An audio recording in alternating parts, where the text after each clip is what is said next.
Pour le numéro 4, on cherche la longueur d'un arc, donc l'arc de cercle ABC, et on veut la réponse arrondie au centième.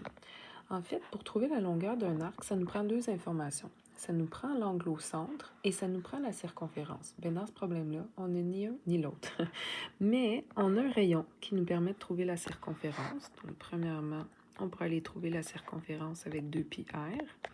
Et on a aussi un angle ici qui, avec nos déductions, nous permettrait d'avoir l'angle au centre. Donc pour ça, il faut comprendre que le triangle ici est un peu là d'un triangle isocèle.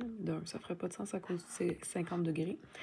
Mais ce qu'on sait, c'est que ce segment-là et ce segment-là, c'est deux rayons. Donc nécessairement, ils sont isométriques. Donc le triangle est isocèle. Si le triangle est isocèle, les angles opposés au côté isométrique, donc celui-là et celui-là, sont censés être eux aussi isométriques. Donc celui-là, devrait valoir aussi 50 degrés. Ensuite, on pourrait déduire qu'on a 180 degrés dans un triangle, mais 180 degrés moins 50 moins 50, on va déduire 80 degrés ici. Ensuite, les deux angles là sont supplémentaires. Donc, si lui vaut 180, celui-là vaut 100 degrés. Donc, on va aller mettre ça avec des petites démarches. Donc, commençons par la circonférence. Notre rayon valait 8,4 cm. 2 fois pi fois 8,4, ça nous donnerait du 16,8 pi cm. Ensuite, on va aller trouver notre angle au centre. Donc, on pourrait écrire, mesure de l'angle DOA en premier. Là, on va faire un petit peu de ménage. Là. Donc, on pourrait aller trouver celui-là ici.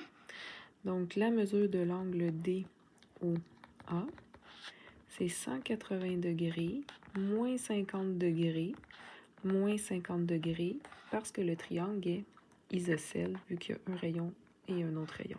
Okay? Donc, celui-là aussi vaut 50.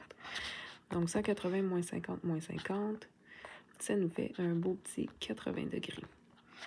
Troisièmement, nous, ce qu'on veut, c'est l'angle au centre qui intercepte notre arc. Okay? L'angle au centre, on pourrait le nommer par ses sommets.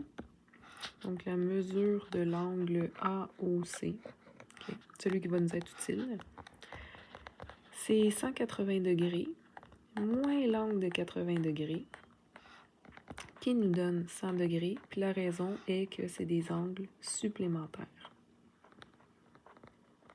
Okay, donc, les justifications ne sont pas nécessaires pour l'examen. L'important, c'est de savoir trouver ton chemin pour déduire tes angles. Okay, donc, je les laisse ici quand même.